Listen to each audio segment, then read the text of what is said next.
है। आपको बता दें कि राष्ट्रपति का आज गुमला दौरा होने वाला है। अंतर्राज्यीय जन संस्कृति समागम में वो शामिल होंगी। इसके साथ ही मंझा टोली बैरियर बगीचा में कार्यक्रम होना है और 11 बजे कार्यक्रम स्थल पहुंचेंगी राष्ट्रपति द्रौपदी मुर्मू। आदिवासी समाज करेगा पारंपरिक स्वागत। करीब 1.5 घंटे तक राष्ट्रपति वहां पर रुकेंगे और कार्यक्रम को लेकर के सुरक्षा के भी सख्त इंतजाम किए गए हैं। तो आपको इस वक्त की ये बड़ी खबर गुमला से बता रहे हैं। 3 दिवसीय दौरे पर राष्ट्रपति द्रौपदी मुर्मू हैं और आज तीसरा दिन है, अंतिम दिन है और ऐसे में राष्ट्रपति द्रौपदी मुर्मू आज गुमला में आज उनका दौरा होने वाला है। अंतर्राज्यीय जन संस्कृति समागम में वो शामिल होंगी। मंझा टोली बैरियर बगीचा में उनका कार्यक्रम है और 11 बजे कार्यक्रम स्थल पर राष्ट्रपति द्रौपदी मुर्मू पहुंचेंगी। उनके पहुंचने से पहले पूरी तैयारी कर ली गई है। पारंपरिक तरीके से उनका स्वागत किया जाना है। करीब 1.5 घंटे तक राष्ट्रपति वहां पर रुकेंगी और कार्यक्रम को लेकर के देखिए सुरक्षा के कड़े इंतजाम किए गए हैं और भी तैयारियां पुख्ते किए गए हैं।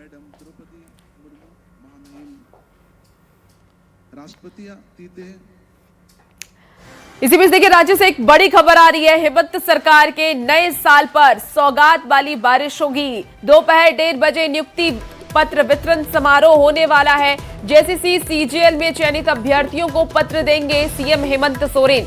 चयनित 1910 अभ्यर्थियों को वो पत्र देंगे। वित्त मंत्री और श्रम मंत्री इसमें शामिल होंगे। तो इस वक्त की आपको ये बड़ी खबर बता रहे हैं। हेमंत सरकार के नए साल पर नौकरी वाली सौगात। दोपहर 1:30 बजे नियुक्ति पत्र वितरण करेंगे CM Hemant Soren. JCC CGL में चयनित अभ्यर्थियों को पत्र देंगे। 1910 अभ्यर्थियों को पत्र मिलने वाला है। तो देखिए पूरी तैयारी कर ली गई है मोरहाबादी मैदान में ये कार्यक्रम और इस वक्त ये बड़ी खबर जहां नए साल में नौकरी का तोहफा सीएम हेमंत सोरेन युवाओं को देंगे। जेएसएससी सीजीएल की परीक्षा आखिरकार अंजाम तक पहुंच गई है।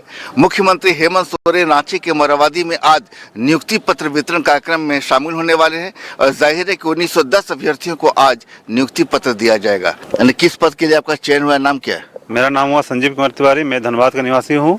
मेरा चयन इसमें झारखंड में सचिवालय सहायक में हुआ है। मैं ऑलरेडी अभी रेलवे में कार्यरत हूँ। लंबी प्रक्रिया के बाद बेटे को सफल मिली है। घर में कितनी खुशी है इस बात की? बहुत खुशी है। हाँ। कितने बेटे हैं आपके? पुत्र? 2 बेटे हैं। ये बड़ा है कि छोटा है? छोटे। क्या बात है। आप कहाँ से हैं? जी मेरा नाम राजू है और मैं धनबाद से हूँ और मेरा चयन असिस्टेंट सेक्शन ऑफिसर के तौर पे हुआ हो और मैं पहले से रेलवे में कार्यरत हूँ as a goods train manager और मैं पिछले 5 साल से रेलवे को सेवा दे रहा हूँ और झारखंड में आने की अलग खुशी है क्योंकि अपने राज्य में सेवा देने का अवसर मिला है और इसके लिए मेरे पूरे परिवार बहुत खुश है और साथ साथ मैं भी बहुत खुश हूँ। क्या बात है। अच्छा आपके पिता क्या करते हैं, नाम बताइए? मेरा नाम संजीत कुमार रजक है। मैं गिरिडीह से हूँ। मेरे पिताजी किसान हैं। इसके पहले मैं रेलवे में गुड्स गार्ड के तौर पर तमाम लोग देख रहे हैं, सभी लोग रेलवे से हैं। हाँ रेलवे में कार्यरत हूँ और चूँकि झारखंड में ऐसा इलेक्शन हुआ है एसओ के पद पर तो अब झारखंड में सेवा करने का मौका मिला है। सर मेरा नाम तन्मय मंडल है। मैं कलेशुल प्रखंड के धनबाद जिले का निवासी हूँ। मेरा चयन असिस्टेंट सेक्शन ऑफिसर के पद पर हुआ है और ये खुशी की बात है। मैं भी विगत 5 वर्षों से रेलवे में कार्यरत था। इंजीनियर वर्कशॉप सेनी चक्रधरपुर डिवीजन के अंतर्गत आता है और एज ए टेक्नीशियन मैं वहाँ पर कार्यरत था। यहाँ पर मेरा असिस्टेंट सेक्शन ऑफिसर के पद पर आज हमको नियुक्ति मिलने वाला है। माननीय मुख्यमंत्री जी का इसके लिए मैं अपने दिल से धन्यवाद देना चाहता हूँ। मेरा लड़का है, बड़ा लड़का है ये मेरा। 2 लड़का है मेरा। रेलवे में पहले था, अभी इसमें आया और बड़ी खुशी की बात है। मेरा नाम राहुल कुमार साहब है। मैं धनबाद झारखंड से हूँ। आप भी पहले किसी सेवा में हैं? जी मैं एसएससी सीजीएल सेंटर सीजीएल के थ्रू डिविजनल अकाउंटेंट के पद पे अभी पोस्टिंग में फिलहाल। नहीं आपकी पहली नौकरी है? नहीं ये मैं पहले जॉब कर रहा हूँ अभी फिलहाल। ये दूसरी होगी। तो पहले भी वर्तमान में कहाँ हैं? अभी भुवनेश्वर में है, एजी ऑफिस वहाँ पे। जी। आप इनके पिता? नाती है मेरा। अच्छा नाना जी साथ में आए हैं। क्या बात है भाई। नाना जी अब तो नाती जो है घर के बगल में आ गए। वो बहुत अच्छा बात हुआ। बहुत खुशी की बात हुआ कि दूर से नज़दीक आ गया। हाँ बस इसीलिए बहुत खुश है। हाँ अपने स्टेट में सेवा करने का मौका मिलेगा। जाहिर है कि ये परीक्षा जो है जेएसएससी सीजीएल, ये परीक्षा लंबे समय से विवादों में रही। पेपर लीक का आरोप लगा इस पर। उसके बाद मामला झारखंड हाईकोर्ट में गया और हाईकोर्ट के आदेश के बाद ही अब जो है नियुक्ति का रास्ता खुला। अब मुख्यमंत्री हेमंत सोरेन अब जो है 1910 अभ्यर्थियों को आज नियुक्ति पत्र देने जा रहे हैं। संजय कुमार सिन्हा, न्यूज़ 18, रांची। देखिए, रांची के मोरहाबादी मैदान में नियुक्ति पत्र समारोह को लेकर के मोरहाबादी मैदान में सुबह से ही रौनक नजर आ रही है। तमाम जिलों से सफल अभ्यर्थी अपने माता पिता या फिर दूसरे अभिभावक के साथ नियुक्ति पत्र लेने के लिए वहां पर पहुंच रहे हैं। चलिए खबरों में अब आगे बढ़ेंगे। रांची से इसी बीच एक बड़ी खबर आ रही है। रिम्स परिसर में अतिक्रमण हटाओ अभियान जारी है। आपको बता दें कि कैलाश कोठी में मालिक को रिम्स प्रबंधन का नोटिस भी दिया गया। निर्माण तोड़ने के लिए ये नोटिस दिया गया है। 72 घंटे का नोटिस जारी किया गया। तो सोमवार को चिपकाया गया है नोटिस की कॉपी कैलाश कोठी के मुख्य द्वार पर चिपकाया गया। बता दें कि कैलाश कोठी के मुख्य गेट पर वो नोटिस अब नजर नहीं आ रही। यहां तक कि कैलाश कोठी के ऊपर एक और तख्ती लगा दी गई है जिस पर यह लिखा कि बिना प्रवेश के अंदर आना मना है। लेकिन हम आपको वो नोटिस भी दिखा रहे हैं जो कैलाश कोठी के मुख्य द्वार पर चिपकाया गया है। तो देखिए, ये रांची से आपको ये खबर बता रहे हैं जहां रिम्स परिसर में अतिक्रमण हटाओ अभियान लगातार जारी है। कैलाश कोठी के मालिक को रिम्स प्रबंधन का नोटिस जारी किया गया। 72 घंटे का अल्टीमेटम दिया गया है। निर्माण तोड़ने के लिए 72 घंटे का अल्टीमेटम। और ये दो अलग अलग तस्वीरें भी टीवी स्क्रीन पर, जहां देखिए नोटिस की भी तस्वीर आपको दिखा रहे हैं। सोमवार को हालांकि ये नोटिस चिपकाया गया है और नोटिस की कॉपी कैलाश कोठी के मुख्य द्वार पर भी चिपकाई गई है। तो ये दो तस्वीरें हैं जहां रिम्स में अतिक्रमण हटाओ अभियान जारी और इसे लेकर के कैलाश कोठी के मुख्य गेट पर नोटिस चिपकाया गया है। और देखिए, यहां तक कि कैलाश कोठी के ऊपर एक और तख्ती भी लगा दी गई है जिस पर यह लिखा गया है कि बिना प्रवेश के अंदर आना मना है। लेकिन वो नोटिस इस वक्त टीवी स्क्रीन पर आप देख पा रहे होंगे जहां कैलाश कोठी के मुख्य द्वार पर यह नोटिस किस तरीके से चिपकाया गया और अब ये नोटिस नजर नहीं आ रहा है। अगले ही दिन इस नोटिस को हटा भी दिया गया। तो ये तस्वीर भी दिखा रहे हैं आपको जहां नोटिस की कॉपी चिपकाई गई। और अब देखिए दूसरी तस्वीर। राजधानी रांची के रिम्स परिसर में अतिक्रमण के खिलाफ अभियान लगातार चलाया जा रहा है और इस दौरान जो अभियान चला उसमें सबसे ज्यादा चर्चित जो कोठी रही वो रही कैलाश कोठी। कैलाश कोठी का जिक्र बार बार आया और हम आपको दिखलाते हैं कि झारखंड हाईकोर्ट के आदेश के बाद अब रिम्स प्रबंधन ने कैलाश कोठी के मुख्य द्वार पर एक नोटिस लगा दिया था। उस नोटिस में यह साफ था कि आप 72 घंटे के अंदर अपना जो है इस निर्माण कार्य को खुद तोड़ लें, नहीं तो फिर प्रशासन कार्रवाई करेगा। लेकिन जो नोटिस यहाँ पर चिपकाया गया था वो नोटिस जो है उससे फिलहाल मुख्य द्वार पर वो नोटिस कहीं नजर नहीं आ रहा है। शायद नोटिस को यहाँ से हटा दिया गया है। देख सकते हैं कैलाश कोठी जहाँ लिखी है उसके ऊपर ये लिख दिया गया है, एक तख्ती लगा दी गई है कि नो एंट्री विदाउट परमिशन, बिना अनुमति अंदर आना मना है। तो कुल मिलाकर देख सकते हैं कि यहाँ पर जो स्थिति है वो आपको साफ रिम्स प्रबंधन की ओर से स्थिति स्पष्ट कर दी गई है कि 72 घंटे के अंदर आप अतिक्रमण जो है ये इसे खुद हटा लें, नहीं तो 72 घंटे के बाद जिला प्रशासन अतिक्रमण हटाने को लेकर कार्रवाई करेगा। आपको बता दें कि ये पूरा जो परिसर आप देख सकते हैं, ये पूरा परिसर जो आप देख सकते हैं, ये पूरा परिसर तकरीबन 35 डिसमिल में है और अब ये 35 डिसमिल जो है इस पर अतिक्रमण हटाने को लेकर कार्रवाई की जाएगी। इससे पहले 148 अवैध निर्माण जिला प्रशासन की ओर से हटाया जा चुका है। आप इस कैलाश कोठी के अगल बगल जहां भी जाएंगे हर जगह आपको टूटे फूटे घर नजर आएंगे, अपार्टमेंट तक तोड़ा गया है। ऐसे में कैलाश कोठी को लेकर भी झारखंड हाईकोर्ट में ये मामला चल रहा था, लेकिन अब जो आदेश आया है उसमें आपको सीधे कैलाश कोठी को भी, जहां यह अतिक्रमण है 35 डिसमिल की जमीन है, इसे भी हटाने का आपको आदेश जारी कर दिया गया है। अब 72 घंटे के बाद अगर जो निर्माण कार्य है खुद इसको ध्वस्त नहीं किया जाता है तो फिर प्रशासन जो है यहाँ कार्रवाई करेगा। संजय कुमार सिन्हा, न्यूज़ 18, रांची। चलिए खबर अब बोकारो से है जहां धर्मांतरण को लेकर के बीजेपी सांसद ने कांग्रेस पर यह आरोप लगाया और धर्मांतरण के लिए कांग्रेस को जिम्मेदार ठहराया। दरअसल ढुल्लू महतो ने यह कहा कि कांग्रेस हिंदू और सनातन विरोधी है। दूसरे देशों से आए लोग भोले भाले गरीब आदिवासियों को धर्म बदलने पर मजबूर कर रहे हैं।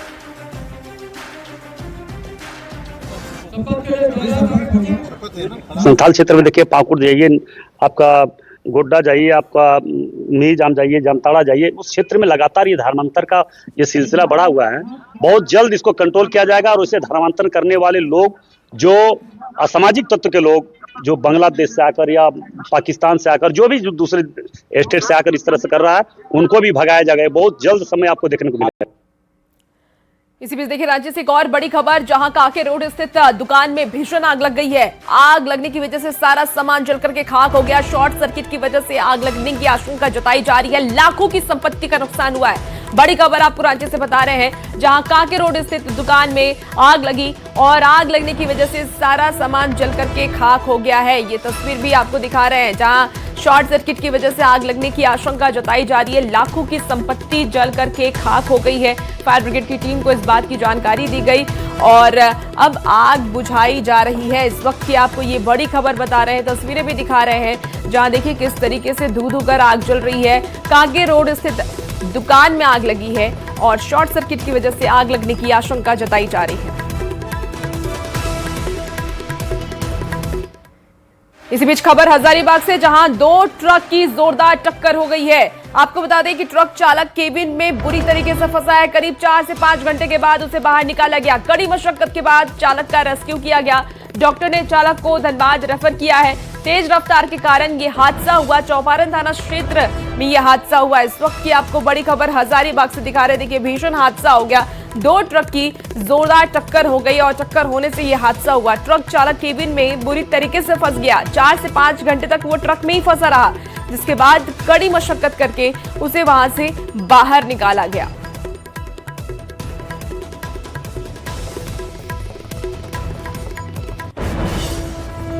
जोर से ब्रेक पकड़ लिया। गाड़ी मेरा मतलब 40 की स्पीड से नीचे था। हम भी ब्रेक मारे, माल सड़क पे लग गया। कहाँ से जा रहे थे? धनबाद, बोकारो से जा रहे थे इलाहाबाद। इलाहाबाद। मतलब ब्रेक कौन मारा? वो अगला मार दिया वाला मार दिया। उसके बाद पीछे से आप ठोक दिए? जैसे हम भी ब्रेक मारे तो मेरा माल सड़क गया, सड़क के डाला में लग गया।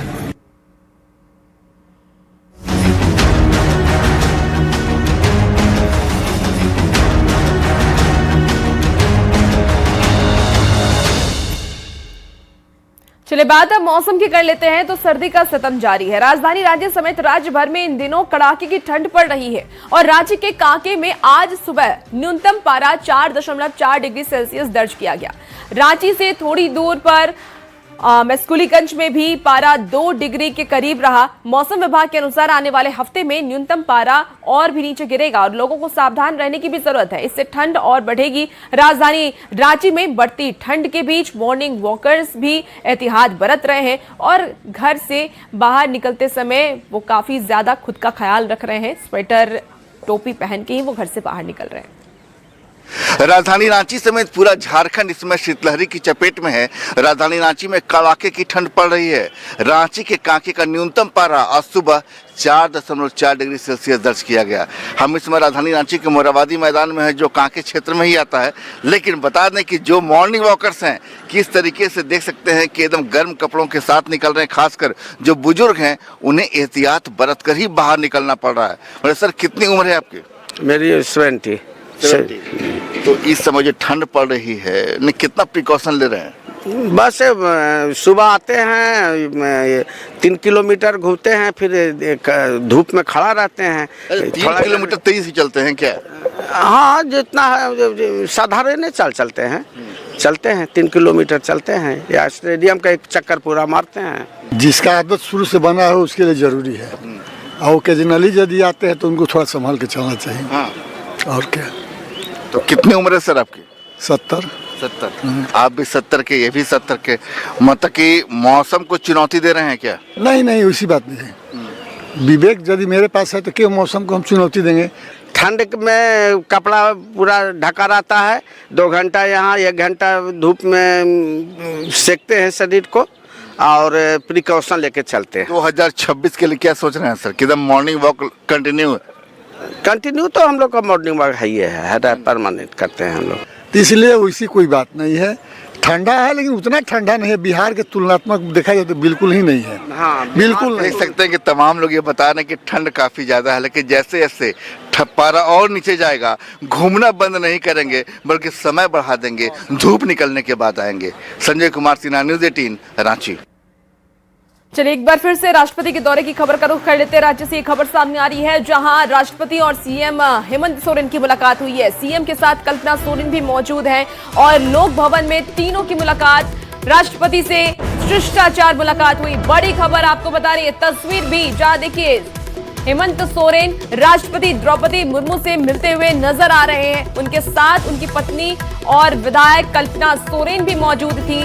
लोक भवन में तीनों की ये मुलाकात हुई है, शिष्टाचार मुलाकात हुई है और ये तस्वीर भी सामने आई जहां हेमंत सोरेन एक तरफ, कल्पना सोरेन दूसरी तरफ और बीच में द्रौपदी मुर्मू नजर आ रही हैं। तो 3 दिवसीय दौरे पर द्रौपदी मुर्मू झारखंड पहुंची हुई हैं और ऐसे में हेमंत सोरेन और कल्पना सोरेन ने उनसे फिर से मुलाकात की है। ये शिष्टाचार मुलाकात है। आज राष्ट्रपति द्रौपदी मुर्मू का गुमला दौरा और ऐसे में देखिए आज आखिरी दिन है, तीसरा दिन है और हेमंत सोरेन और कल्पना सोरेन ने राष्ट्रपति द्रौपदी मुर्मू से मुलाकात की। चलिए अब बात स्वास्थ्य व्यवस्था की कर लेते हैं। धनबाद के सबसे बड़े सरकारी अस्पताल, जहां धनबाद ही नहीं बल्कि गिरिडीह, जामताड़ा समेत अन्य जिलों के मरीज भी पहुंचते हैं, लेकिन यहां की सुरक्षा व्यवस्था भगवान भरोसे है। ऐसा इसलिए कह रहे हैं क्योंकि अस्पताल के गायनी वार्ड से एक नवजात बच्चे की चोरी हो गई। हालांकि पुलिस ने 36 घंटे के भीतर ही बच्चे को सकुशल बरामद भी कर लिया, लेकिन घटना को लेकर के अब लोगों में आक्रोश भी दिख रहा है।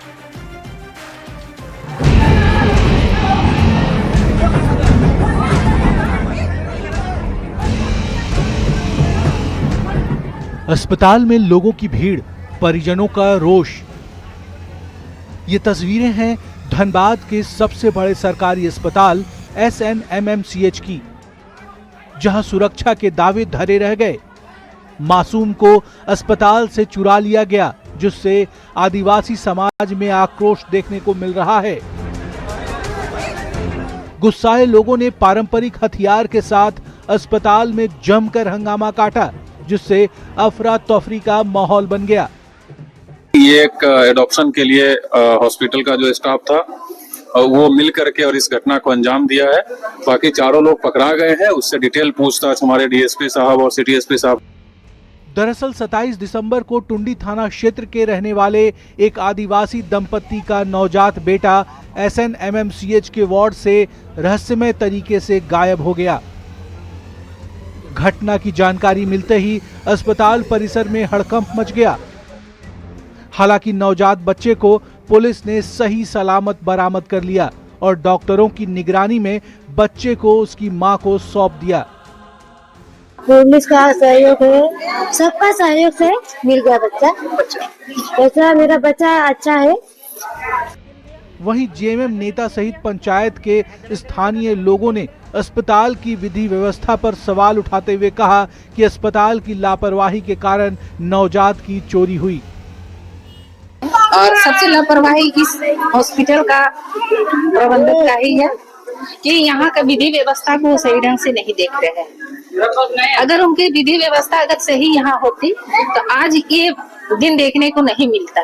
परिजन अभी संतुष्ट नहीं है, इसलिए नहीं है जो जो जो चोरी करके गया उसको मैंने हाजिर किया जाए। जो क्या बात है, आप कैसे क्यों लेके भागे, तब न उसी से पास खुलासा आएगा।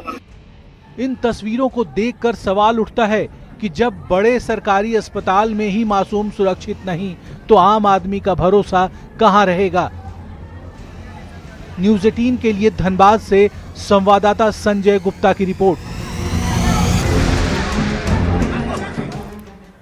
खबर जमशेदपुर से है। जमशेदपुर के मांगो के लोगों को 6 करोड़ की योजनाओं का सौगात मिला। वहीं डोर टू डोर कचरा उठाओ 30 गाड़ियों को हरी झंडी भी दिखाई गई। जमशेदपुर पश्चिम विधायक सरयू राय और सांसद विद्युत महतो, नगर अपर आयुक्त कृष्ण कुमार ने जनता को सौगात दी। आपको बता दें कि मानगो नगर निगम में लगभग 8 करोड़ की योजनाओं की सौगात जनता को दी है। बता दें कि कुछ महीने में ही मानगो नगर निगम का चुनाव होने वाला है, जिसको लेकर के मानगो की हर परेशानी दूर करने का प्रयास किया जा रहा है। तो बड़ी संख्या में 54 योजनाओं का शिलान्यास हुआ है। 6 करोड़ 14 लाख रुपया इसमें लागत होगी।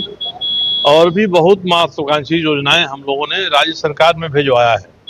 जिस दिन वहां से उसकी प्रशासनिक स्वीकृति होकर आ जाएगी, उसका फंड स्वीकृत है, काम शुरू हो जाएगा। हम लोगों का ये प्रयास है कि मानगू की जनता बेहतर तरीके से रहे, जन सुविधाएं उसको प्राप्त हों। 1200 से 1400 घरों को भी जो है door to door everyday collection करेगी।